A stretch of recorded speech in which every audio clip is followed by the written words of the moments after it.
Everyone has got three things wrong. The number one is I'm not enough. The second one is I'm different, so I can't connect. And the third is I really want something like freedom from depression or success, but it's not available.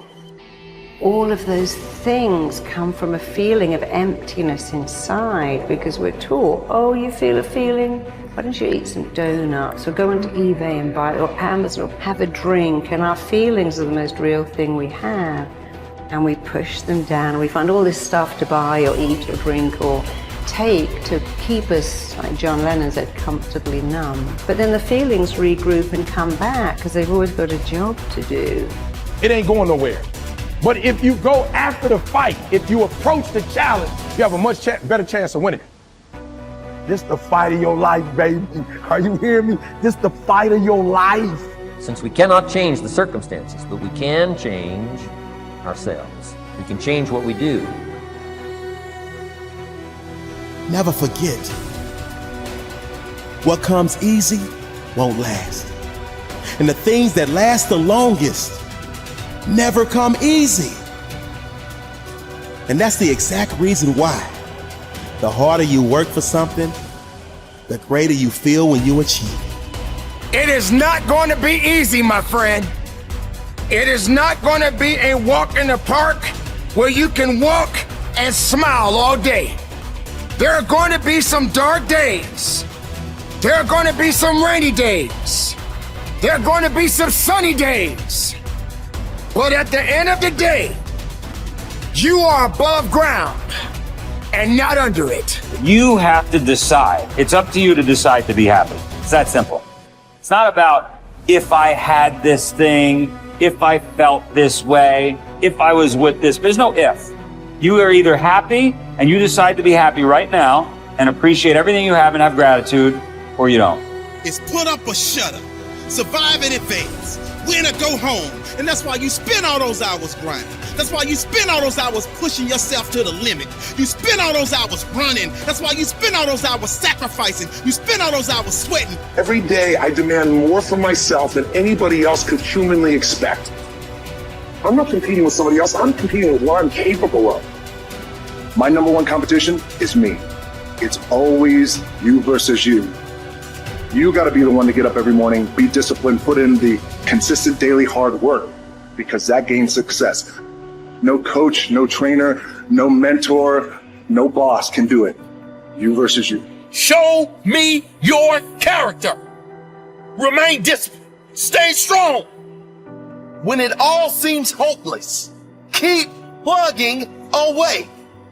Nothing can stop you if you don't stop for anything. Don't stop for anything. Never break your discipline. Remain faithful to yourself and your vision. We all have a voice in our head.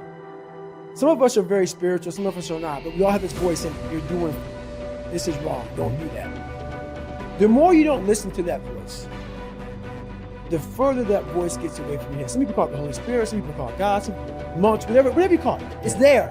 We all have it. It's the right or wrong voice. But the more we don't listen to it, the more that voice goes away. The only voice you hear is yourself. When the only voice you hear is yourself, you're wrong. There's a voice that guides you through life. But sometimes it's guiding you in a direction that you don't want to go. That's usually the right place to go. It's that uncomfortable place. So that voice is always talking to me, but we don't listen to it. I listen to it. And when I start getting anxious, nervous, like we all know when we've done too much because it's telling us, I'm getting tired, I'm wearing down. But we go. I start talking to my fiance, hey, I'm doing too much. We start now, like I did in Hell Week, like I do all the time, the 1 second decision. It's that decision when your mind starts to get so amped up. Whenever you can't hear yourself think, you gotta slow down. Whenever you're living off a schedule, every day's a schedule, you have no time for yourself. When you start, and we all know it, I don't have time for this anymore, I don't have time for that anymore. That's when your mind and your body are saying, think about it. I'm neglecting my fiance, I'm neglecting my disciplines of life, I'm neglecting my reading, my learning, my workouts, my diet. When you start neglecting all of that, you neglect one of them, You can neglect all of them a long time. It's going to haunt you. When you start seeing that, my God, I haven't eaten, I haven't been sleeping, it can only be one of those things to take you off. So I'm very aware of my eating, my sleeping, my disciplines of life. And I start to get too far away from them, it's a hard stop. Because what made me me are the not just disciplines, the self-disciplines of life. And those are always in front of you. If you have them, they're always in front of you. So that's my hard stop. Look yourself in the mirror sometimes and go, you know why I'm not happy? It's because I didn't listen 10 years ago and I got in the wrong career. You know I'm not happy? Because I married the wrong damn person. It wasn't meant to happen. Yes, everything happens for a reason. You made a bad choice, but it didn't have to be that way. And the second you build up pain, and this, by the way, is not my opinion. If you talk to guys like Dr. David Buss, top 10 most cited psychologist in history, okay? He's one of my main mentors. He told me, I said, do adults change? Like, we do all this self-help videos and podcasts. I said, am I wasting my time? He goes, yeah, kind of. I said, why? He said, well, after 25, it's very hard to teach old dogs new tricks.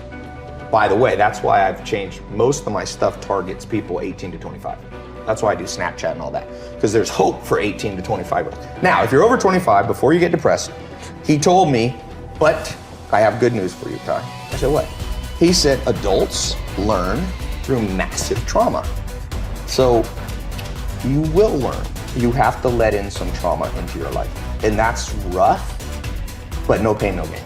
Like if you are 100 pounds overweight and you want to be able to play basketball, here's my news for you. Everything happened for a reason. You got fat because you ate too much and you didn't exercise. So welcome to the gym. And the first year is going to be hell, but that pain, hopefully, will reprogram your brain that every time you want to eat that nasty thing, go, wait, I don't want to go through that pain. So I think one of the myths of society is we won't let pain in. We just excuse it all away. Like, no, that was meant to happen. Oh, you wasted 20 years of life married to the wrong person in the wrong career? No, it was meant to happen. Where's the people who go, you f***ed up, dude. You wasted 20 years and you will never get it back. You better go in your room and cry. And the truth is, you only learn as an adult. Unfortunately, most people can only change through massive trauma. Look back over your life and ask yourself, what activities, behaviors, or decisions have been most responsible for my success in life to date? You will probably find that less than 5% of the things that you have said or done have accounted for most of the success you have enjoyed. You may find that it was your unique ability to solve a particular kind of problem or to take advantage of a particular type of opportunity. You may find that your special talent was an interpersonal skill that enabled you to influence and persuade other people at a particular time and place. You may find, on analysis, that it was an ability to take charge and accept responsibility for accomplishing a particular goal. Whatever has been responsible for your successes in life to date may be a good indication what you should be doing in the future. Analyze your work based on the measure that I call return on energy. Leaders in every field deliberately apply their talents and energies where they can achieve their greatest return on the amount of energy, mental, emotional, and physical, that they invest in any endeavor. They refuse to take on jobs or work in areas where they cannot perform at exceptional levels. They treat themselves as valuable resources and they spend their energies very carefully. One of the questions that you might continually ask yourself is this the best possible use of my time and energy? Is what you are doing right now the most valuable thing that you could be doing, given your particular combination of talents and abilities? Often answering this question will help you to see that there is a vast difference between what you are currently doing and what you should be doing if you want to be fulfilling more of your potential. Once you have chosen your ideal job or occupation for this stage of your career, your biggest responsibility is to make the decision to become very good and then to become excellent at what you do. In a lengthy study on successful Americans, the Gallup organization discovered that expertise, or being recognized by your peers as one of the very best in your field, was one of the essential ingredients for success in American life. We said before that self-confidence comes from positive knowing rather than positive thinking. It is only when you know that you are outstanding in your chosen field that you really feel terrific about yourself, and that you enjoy high levels of self-confidence. Men and women who are good at what they do and who know that they are good at what they do are very different from those who are only average. They walk and talk and dress and behave differently. They have an attitude of assurance and certainty about themselves that causes them to stand out in any group. They have a deep down sense of self-worth and self-confidence that is evident to everyone around them. The quality of a person's life is in direct proportion to their commitment to excellence, no matter what their chosen field.